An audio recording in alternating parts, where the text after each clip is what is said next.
4 जनाको कुकर्मले इनिसाको संसार सकियो, तर हाम्रो कानुन उनीहरूलाई नाबालक भनेर काखमा राख्न खोज्दैछ। यो कस्तो खालको न्याय प्रणाली हो जहाँ पीडितको चिच्याहाट भन्दा अपराधीको जन्मदर्ता बलियो हुन्छ? नारी दिवसकै दिन बलात्कृत हुनुपर्ने यो देशमा नारीहरू कहाँसम्म सुरक्षित छन् भन्ने कुरा प्रष्ट देखिन्छ। फागुन 24 गते जुन दिन संसारले अन्तर्राष्ट्रिय नारी दिवस मनाइरहेको थियो, त्यही दिन सुर्खेतकी 16 वर्षीय इनिसा विकको सपना सधैँका लागि निभ्यो। बिहान 6 बजे किताब बोकेर ट्युसन पढ्न र स्कुलको शुल्क तिर्न भनी निस्किएकी एउटा अबोध किशोरी जो कहिले घर नफर्किने गरी सधैँका लागि अस्ताइन्। उनी त जनजागरण सामुदायिक वनमा विवश अवस्थामा फेला परिन्।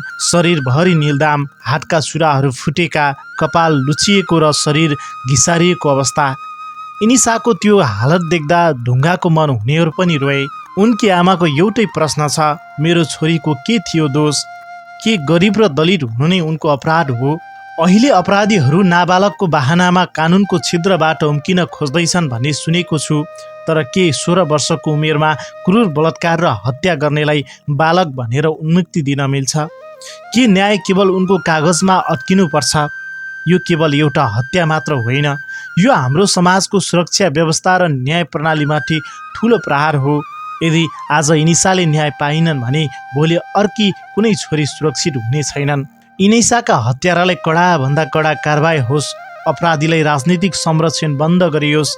हामी चुपचाप लाग्ने छैनौँ। जबसम्म न्याय मिल्दैन तबसम्म हामी आवाज उठाइरहनेछौँ। यी सरकार इनिसा विकलाई न्याय दे, बलात्कारीलाई कारबाही गर।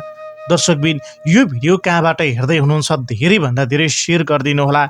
इनिसा विकको आत्माले स्वर्गमा बास पाओस् र उनले न्याय पाउनुपर्छ भन्ने विषयमा सबैले हातेमालो गरेर अगाडि बढौँ भन्दै अहिलेलाई म बुद्धिराम विश्वकर्मा छुट्टिए। नमस्कार।